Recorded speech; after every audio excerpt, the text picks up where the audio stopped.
Oke, selamat malam ya, Kak Bertus, teman-teman, Ibu Bapak sekalian.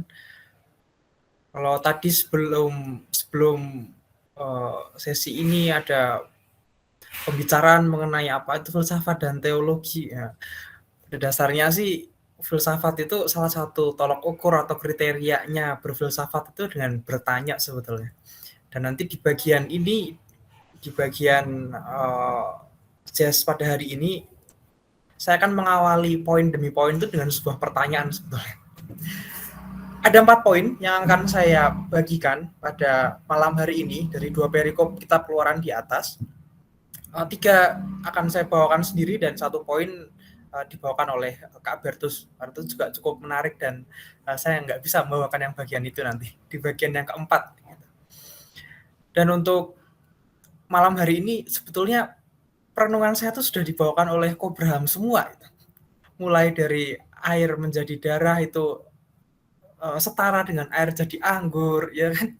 Terus kemudian bagaimana Musa dan Harun tadi Kokris sepertinya ya mengenai panggilan Musa dan Harun itu kan nggak enak ya, ya memang begitu. Tapi Tuhan menginginkan demikian ya mau bagaimana? Gitu. Nah itu akan dibahas juga nanti di jazz pada pertemuan hari ini. Oke, saya akan mulai dari yang pertama. Silakan Kak Bertus. Yang pertama itu dari silsilah keturunan Musa dan Harun terlebih dahulu ya.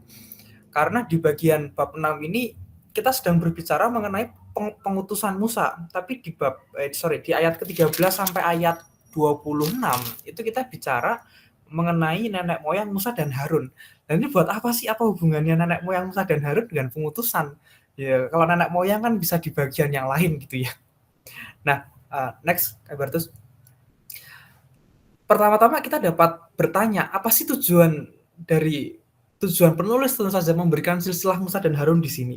Apa sih pentingnya? Dalam topik perutusan Musa kita bisa bertanya demikian. Nah, jawaban dari pertanyaan ini dibantu oleh Agustinus dari Hippo dan juga Jerome Biblical Commentary. Kitab suci ini di sini kita ingin ditunjukkan sebenarnya mengenai asal mula Musa dan Harun itu sendiri, sehubungan dengan tugas perutusan yang dimilikinya. Tuhan tuh mengutus Musa dan Harun untuk memimpin bangsa Israel. Nah, tapi mengapa Musa dan Harun? Mengapa bukan yang lain? Kenapa harus Musa dan Harun sih? Dengan demikian, ini menjadi jelas juga ya. Iya, bisa jadi sih. Mungkin dulu nenek moyangnya Musa dan Harun itu siapa? Itu kan mungkin setara juga dengan Musa dan Harun pemimpin bangsa yang mana.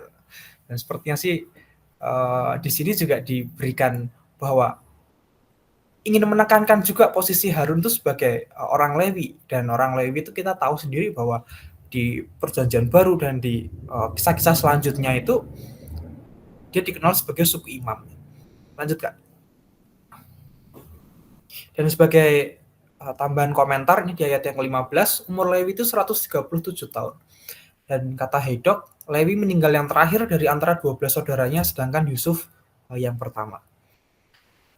Nah, selanjutnya saya ingin menunjukkan kepada teman-teman mengenai silsilah Musa dalam bentuk bagan. Kalau dibaca dari Keluaran 6:13 sampai 26 itu berat banget ya. Kata-katanya itu kan gimana sih posisinya. Nah, tapi saya ambil bagian yang menarik aja. Pertama, Yakub itu kan memiliki 12 anak ya. Sebelumnya tentu ada Ruben dan Simeon. Di ayat 13 pun juga ada anak-anak Ruben, anak sulung Israel itu ada Henoh, Palu, dan Hesron. Di sini tidak saya tulis. Karmi juga. Kemudian yang ayat 14, anak-anak Simeon ada Yemuel, Yamin, Obad, Yakin, Sohar, dan Saul. Nah, kita fokus ke Lewi dan Yehuda. Jadi Yakub punya anak Lewi dan Yehuda. Dan kemudian Lewi sendiri itu punya 4 orang anak. 4 orang anak itu adalah Gerson, Kehat, Merari. Dan di ayat 19 itu kita tahu bahwa Yokebed pun juga anak Lewi. Amram mengambil Yokebed, saudara ayahnya, menjadi istrinya, dan Amram mengambil Yokebed, saudara ayahnya, menjadi istrinya, dan perempuan ini melahirkan Harun. Dan Amram itu adalah anak dari Kehat. Kehat memang punya 4 orang anak ya di mana ya? Ayat 17, anak-anak Kehat ialah Amram, Yishar, Hebron, dan Uziel. Yishar, Hebron, dan Uziel punya keturunannya sendiri, tapi kita fokus di Kehat. Nah, Kehat ini punya anak yaitu Amram. Dan Amram itu mengambil Yokebed, saudara ayahnya, itu menjadi istrinya. Nah, ini tuh jelas. Amram mengambil Yokebed, saudara ayahnya menjadi istrinya. Jadi bagi kita ini tuh tantenya gitu loh. Amram punya ayah Kehat, dan Kehat itu punya saudari Yokebed. Dan Yokebed itu diambil Amram sebagai istrinya.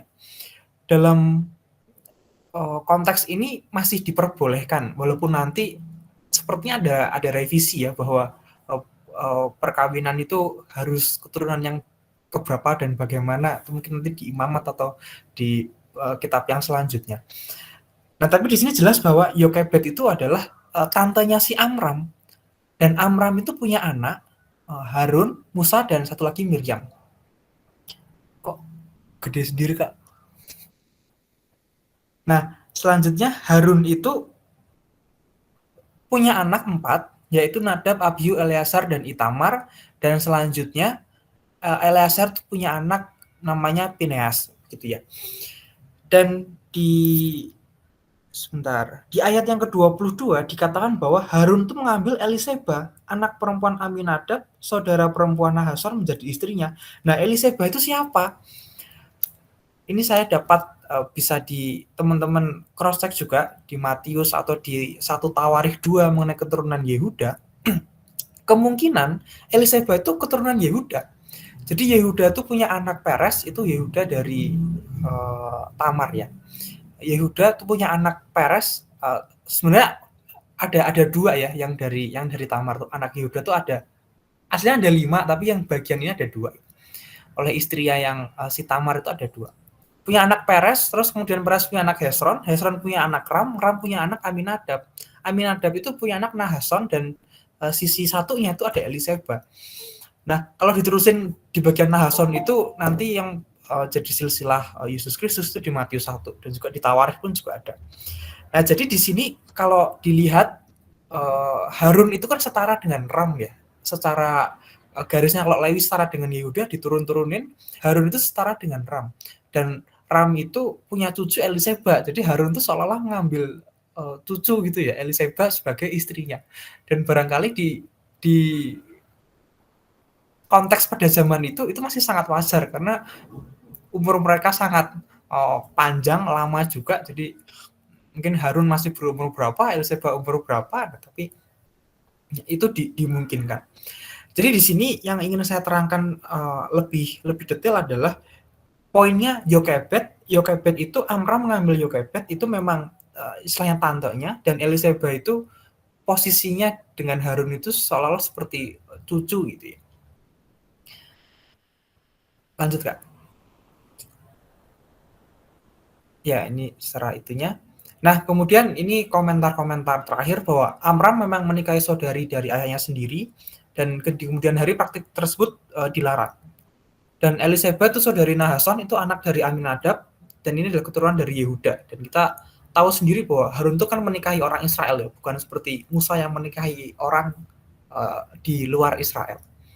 Dan ada tambahan sedikit bahwa Pinehas itu diberikan oleh Allah perjanjian imamat kekal, karena semangatnya bagi Allah ketika orang Israel menyembah berhala di dataran Moab. Dan menyembah berhala, orang Israel menyembah berhala itu sering sekali sepertinya. Nah, itu berkaitan dengan entah mungkin mentalnya umat Israel yang baru keluar dari perbudakan, terus kemudian mereka mencari Tuhan. Nah, kita bahas di selanjutnya. Next, Kak.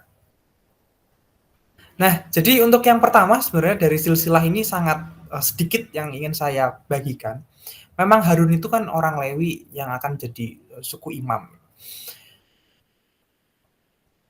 Silsilah ini diperuntukkan untuk memperjelas asal Musa dan Harun ketika hendak melakukan tugas perutusan dari Allah. Dan Allah sendiri itu menginginkan bahwa Musa dan Harun, pemimpin bangsa Israel saat itu memang dilahirkan dari suku Lewi.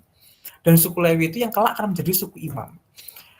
Dan kita akan melihat bahwa anak-anak dari Harun, entah Eleazar atau bahkan Pineas, itu imam-imam besar juga itu nanti di selanjutnya.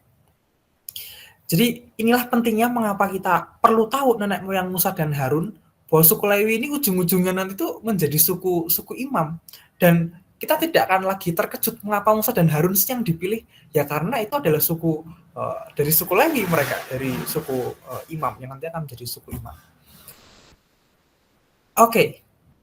Kita tadi di bab 6 tuh mulai dari ayat yang ke-13, karena kita mundur mulai dari ayat yang pertama mengenai perutusan Musa. Dari perutusan Musa, next Kak. Nah, dari perutusan Musa ini sebenarnya kita bisa belajar beberapa hal seperti yang tadi sudah dikatakan oleh Kobraham atau Kokris. Kenapa sih Musa tuh perlu bersusah-susah demikian? Padahal dulu dia sudah enak-enak, temannya pangeran, istilahnya mandor bagi umat Israel. Tapi kenapa Musa itu menjalankan hal yang demikian?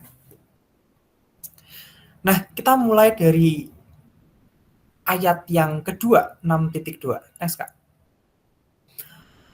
Mengenai perutusan Musa, kita bisa lihat di Keluaran 6.2 ini, aku telah menampakkan diri kepada Abraham, Ishak dan Yakub sebagai Allah yang Maha Kuasa. Tetapi dengan namaku Tuhan, aku belum menyatakan diri. Nah, Tuhan itu sudah menampakkan diri kepada Abraham, Ishak dan Yakub. Tapi dengan namaku Tuhan, aku belum menyatakan diri. Menyatakan diri ini di selanjutnya dikatakan untuk bangsa Israel. Nah, maka mungkin kalau dari kita menjadi suku Israel, Tuhan ini tuh siapa sih? Kalau sudah tahu apa yang dikatakan Tuhan bahwa ini loh ada Tuhan yang lain yang ingin menyatakan diri. Dan pertanyaan ini yang ditanyakan memang secara wajar juga oleh umat Israel. Dan pertanyaan selanjutnya adalah mengapa sih Tuhan itu perlu menyatakan diri? Nah, itu nanti next.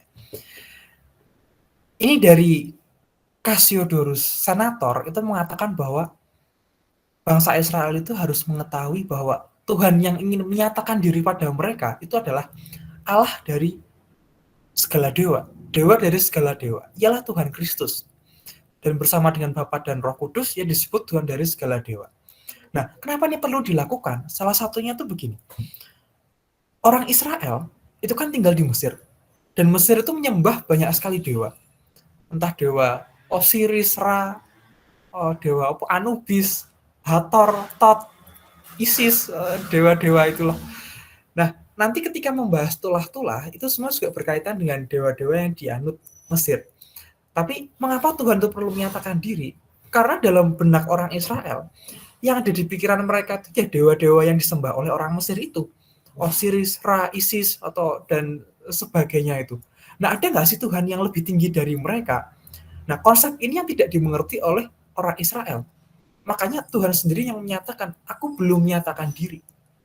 Dia sudah menampakkan diri pada Abraham, Ishak, dan Yakub sebagai Allah yang Maha Kuasa, tapi konsep Allah yang Maha Kuasa ini tidak diwariskan atau memang tidak diturunkan kepada umat Israel yang saat ini. Maka dia belum menyatakan dirinya. Menampakkan dirinya sudah kepada Musa, tapi untuk menyatakan dirinya itu belum. Lanjut. Cassiodorus dari Senator menyatakan bahwa gelar dewa atau ketuhanan itu sendiri sebetulnya masih belum terlalu tepat dalam menggambarkan besarnya ketuhanan. Karena itu keterbatasan dari lidah manusia. Kita nggak bisa menunjukkan ketinggian Tuhan di luar batas-batas tertentu. Allah itu Maha Kuasa, Allah itu Maha Cinta, mengasihi saya. Ya, tapi hanya sebatas itu saja.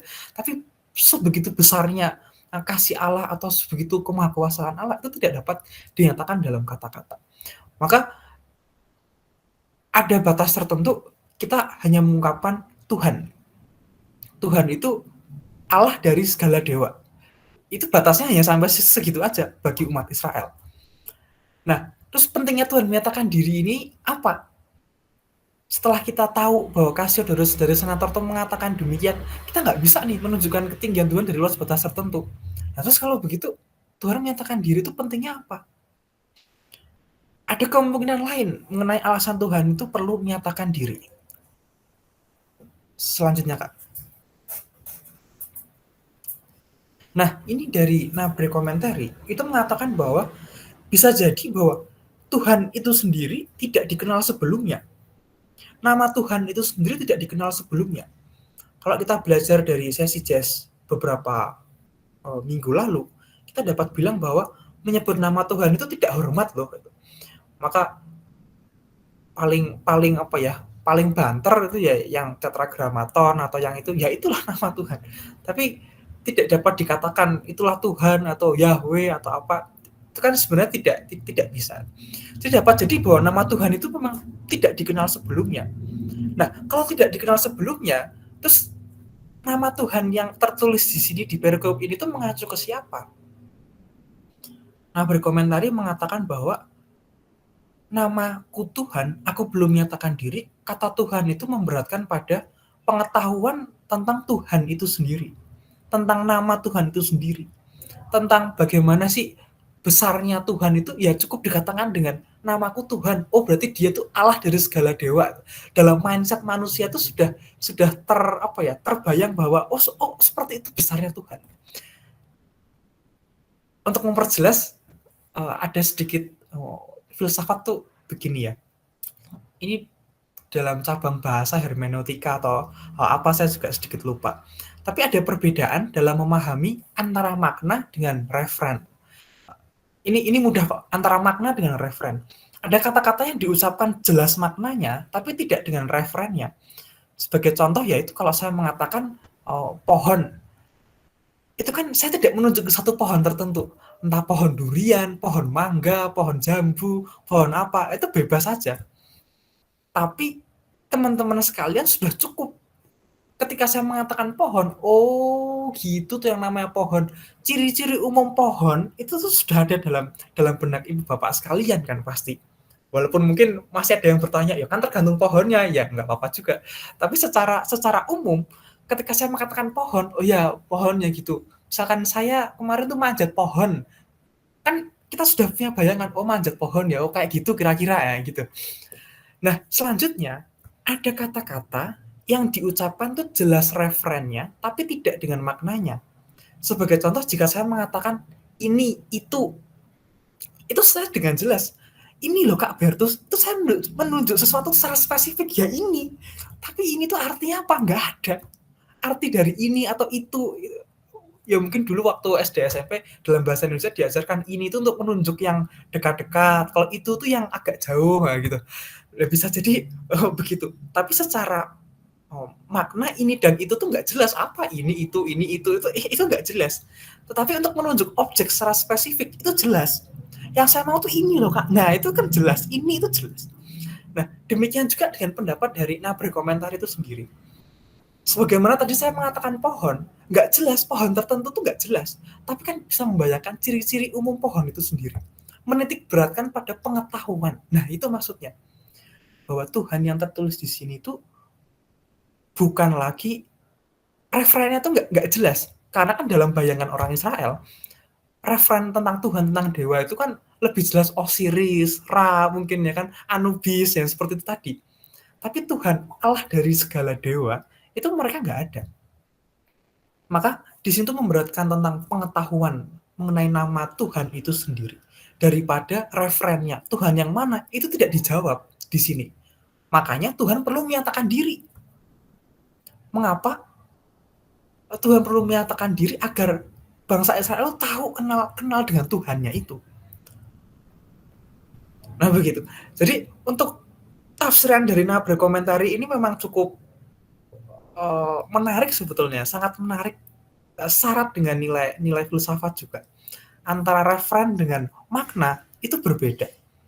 Jelas di sini nama Tuhan itu tidak menunjuk pada dewa manapun. Referen itu nggak jelas, Tuhan yang mana itu nggak jelas. Sebab Tuhan belum menyatakan diri, maka itu menjadi tidak jelas nama Tuhan itu sendiri. Tapi ketika nama Tuhan itu dinyatakan sebagai bentuk pengetahuan, sebagai bentuk pokoknya Allah dari segala dewa. Nah, itu kita sedikit jelas. Walaupun tadi memang ada keterbatasan kan, kata Cassiodorus Senator, ada keterbatasan manusia tuh untuk mengungkapkan kemahakuasaan Tuhan. Tapi paling enggak kita sudah tahu bahwa Tuhan tuh ya yang itu. Dan nanti penyataan diri, bahwa Tuhan tuh menyatakan diri secara penuh itu tentu dalam diri Yesus ya. Kalau kita sudah baca perjanjian baru itu enak, oh ya itu Yesus Kristus. Tapi kalau bangsa Israel susah sekali ya. Gimana bilangnya Tuhan tuh menyatakan diri, itu kan susah sekali. Makanya Tuhan perlu bantuan Musa dan sebagainya. Tapi dari Nabri komentari ini bahwa referennya tidak jelas, tetapi maknanya jelas mengenai pengetahuan atau mengenai makna tentang Tuhan itu sendiri. Tuhan itu belum dikenal oleh bangsa Israel. Dan semakin nyata juga alasan Tuhan untuk menyatakan diri. Ini loh, Tuhanmu yang layak disembah dan dimuliakan. Lebih daripada dewa-dewa Mesir itu. Begitu. Selanjutnya, Kak. Keluaran 6 ayat 5. Sebab itu katakanlah kepada orang Israel, Akulah Tuhan, aku akan membebaskan kamu dari kerja paksa orang Mesir, melepaskan kamu dari perbudakan mereka dan menebus kamu. Nah, di perikop ini tuh merupakan perikop pertama dalam kitab suci mengenai penebusan. Dan arti penebusan itu adalah memulihkan hak-hak orang yang dirugikan oleh suatu ketidakadilan. Dan itulah janji Tuhan. Itulah salah satu bentuk Tuhan menyatakan diri bagi bangsa Israel. Selama ini orang Israel sudah enak-enak menyembah Ra Osiris, kemudian datang Musa untuk membebaskan bangsa Israel. Nah setelah itu mereka mau menyembah Tuhan yang mana? Dan Tuhan itu perlu menyatakan diri. Nah untungnya menyembah Tuhan yang itu apa? Salah satunya ya ini. Tuhan akan memulihkan hak orang-orang yang dirugikan dalam ketidakadilan. Ketika mereka masih dalam posisi kerja paksa, masih menjadi budak, Tuhan itu yang akan membebaskan mereka semua. Rugi oleh karena ketidakadilan. Dan ini menjawab ya, mengapa sih Tuhan tuh perlu menyatakan diri? Nah, gitu.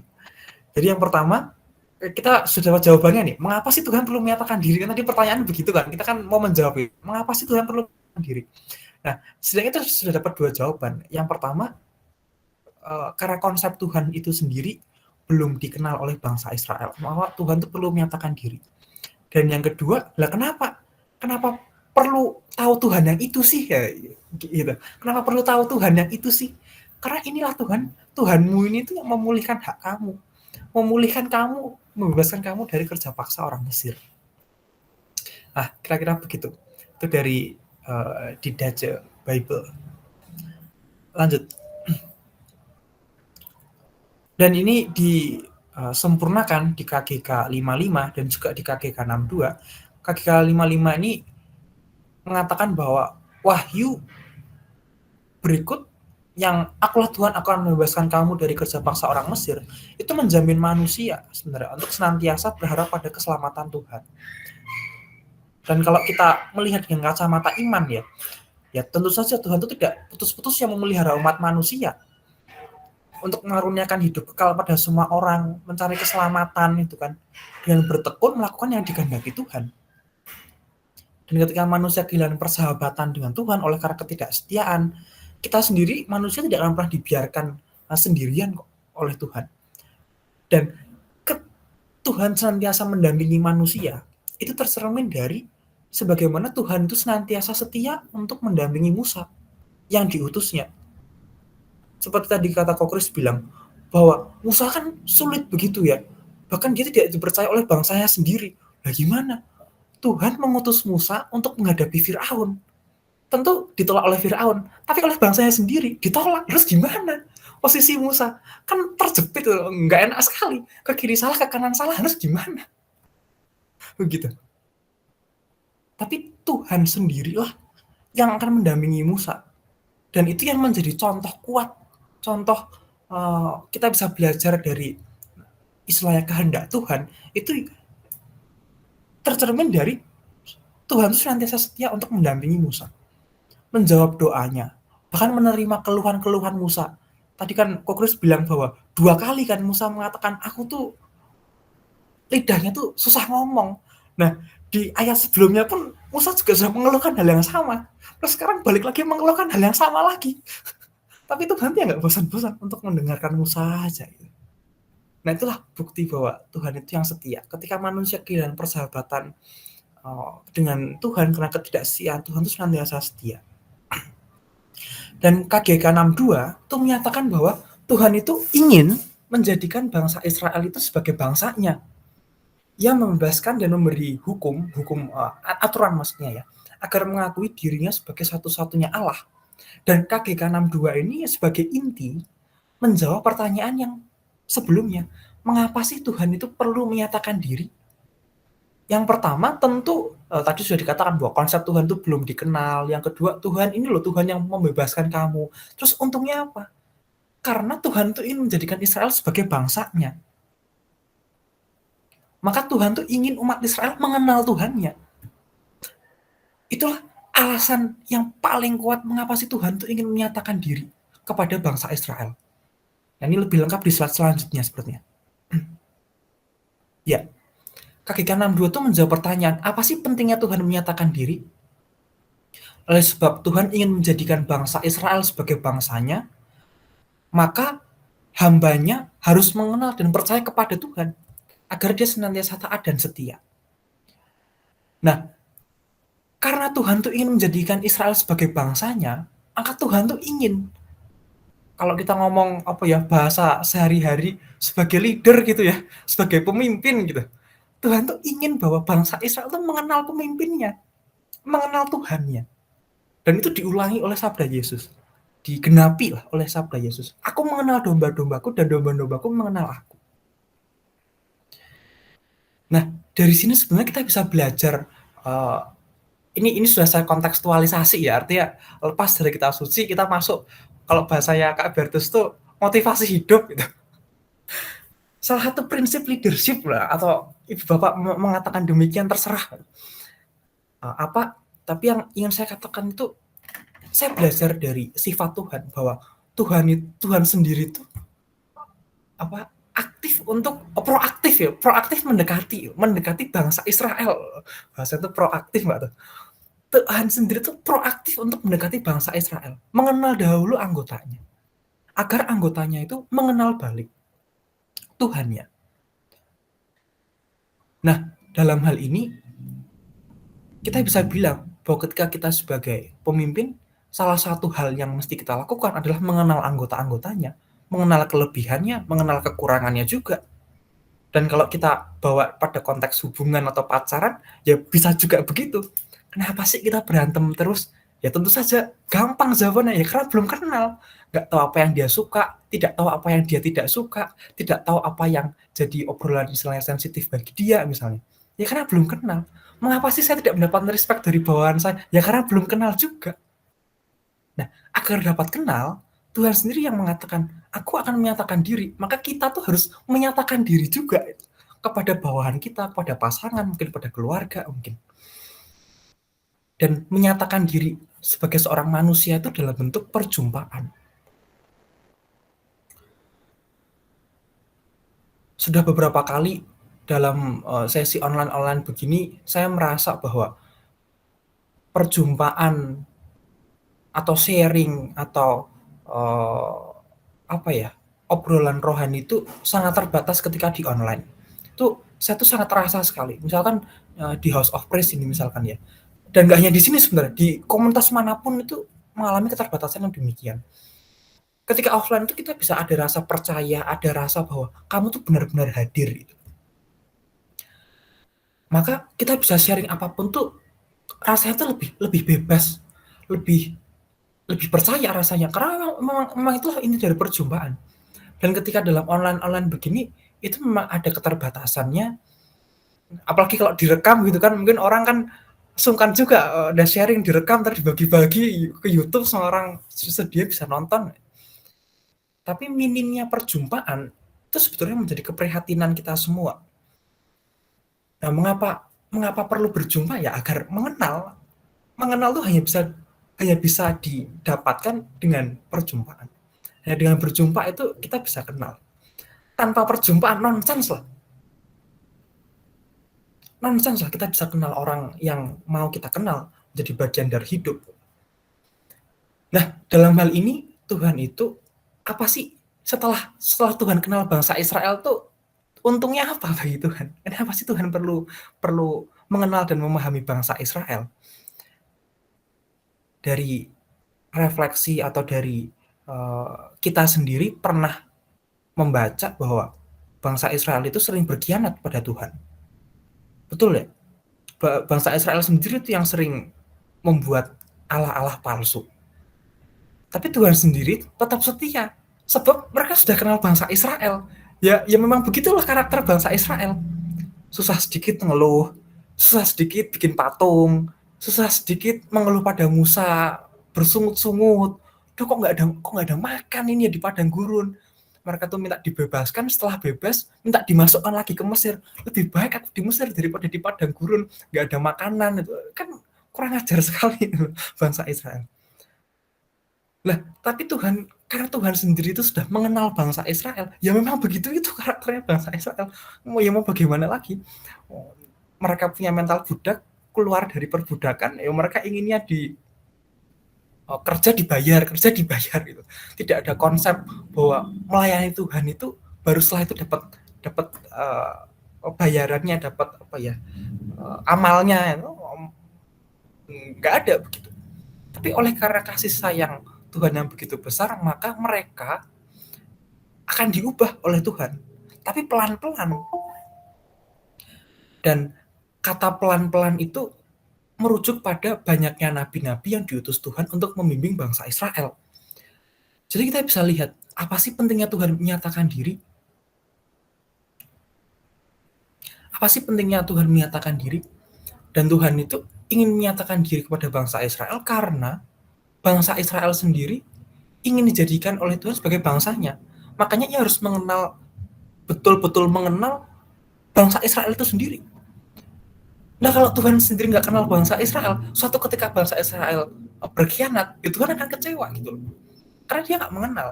Tapi kan dalam hal ini Tuhan tuh mengenal bangsa Israel. Jadi pokoknya itu adalah mengenal dan percaya. Mengenal dan bisa memahami bangsa Israel. Sebab ketika Israel itu sudah berkhianat, Tuhan tuh ya akan, ya sabarlah. Ya memang gitu itu karakternya bangsa Israel. Susah sedikit mengeluh, susah sedikit uh, apa? Susah sedikit mengeluh, susah sedikit bikin patung ya gitu. Jadi dalam hal ini Tuhan sendiri yang lebih dulu mengenal umatnya, bukan Tuhan tuh menuntut ingin dikenal. Bahkan setelah mengenal Tuhan memberikan segalanya, Tuhan tuh tidak menuntut balik. Kamu sembahlah aku, mana ada? Tuhan nggak pernah tuh sembahlah aku. Ya pernah sih. Tapi maksud saya ketika bangsa Israel berkhianat, Tuhan tuh selalu mengampuni itu loh. Nabi-nabi itu selalu diutus untuk mengembalikan bangsa Israel ini pada pemahamannya bahwa inilah Tuhan yang harus kamu sembah, bukan dewa siapa yang harus kamu sembah. Nah, ayat ini bagus sekali. Demikian juga KGK 62 ini ya, pemaknaan dari kata-kata KGK 62 ini. Sebab Tuhan itu ingin menjadikan Israel sebagai bangsanya. Dan setelah itu ya Tuhan harus mengenal itu, harus mengenal bangsanya. Gitu. Ini sungguh refleksi dari saya, tentu dibantu oleh KGK ya. Pertama-tama itu mengenal. Nah, setelah bangsa Israel itu mengenal Tuhannya, apa sih untungnya gitu? Apa sih untungnya mengenal Tuhan yang itu? Nah, ini akan dijawab di slide yang selanjutnya. Apa sih untungnya menyembah Tuhan yang itu bukan dewa-dewa yang lain? Setidaknya di sini kita melihat ada 4 keuntungan. Allah membebaskan mereka dari kerja paksa, melepaskan dari perbudakan, kemudian Allah menebus bangsa Israel, artinya mengembalikan hak-hak bangsa Israel yang terambil oleh perbudakan Mesir, dan setelah dibebaskan Tuhan sudah menyediakan tanah terjanji. Nah, inilah bentuk dari Tuhan itu menyatakan dirinya. Bentuk Tuhan menyatakan diri pada bangsa Israel tentu selain mungkin 2 minggu lagi kita akan belajar bahwa tulah-tulah yang diberikan Tuhan itu sebenarnya melawan dewa-dewa Mesir, atau nanti di tulah pertama itu nanti kita bahas juga lebih dalam. Setelah Allah itu membebaskan bangsa Israel, mereka mendampingi bangsa Israel dan kemudian diberi juga tempat ke tanah terjanji. Nah, itulah bagian dari rencana Tuhan.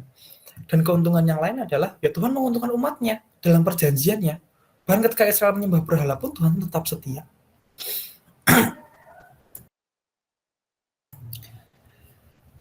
Oke, selanjutnya Kak Bertus, sepertinya slide terakhir dari bagian pengutusan Musa. Motivasi pertama-tama itu adalah Allah tuh ingin membebaskan Israel, tapi dia tuh nggak mau membebaskan sendiri. Sebentar, sorry.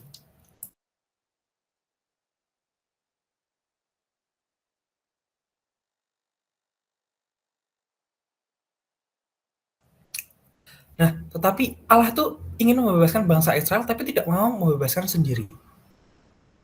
Barangkali secara bebas kita bisa berpikir bahwa tentu itu akan menjadi suatu ketidakadilan yang mutlak ketika Allah sendiri di pihak Israel melawan Firaun yang manusia. Jadi yang satu itu Allah, yang satu itu manusia, kan sama sekali nggak adil gitu ya. Tapi kalau ada Musa yang menjadi perantara, pertarungan itu seolah-olah menjadi adil bagi bangsa Mesir. Sebab Firaun melawan Musa. Walaupun nanti ujung-ujungnya bangsa Israel sendiri yang akan sadar bahwa oh ada Tuhan yang menyertai Musa.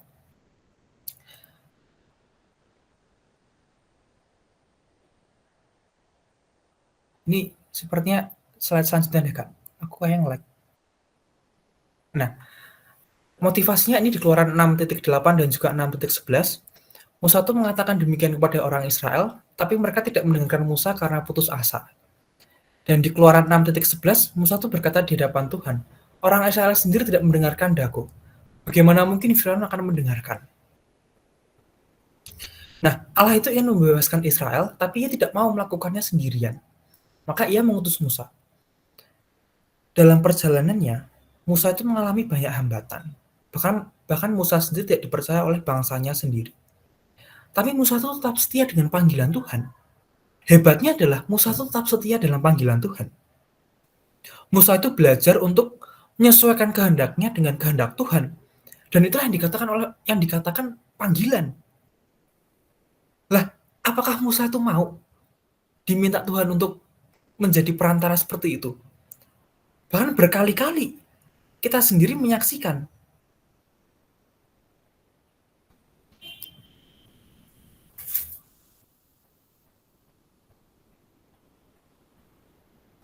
Bahkan berkali-kali kita sendiri menyaksikan.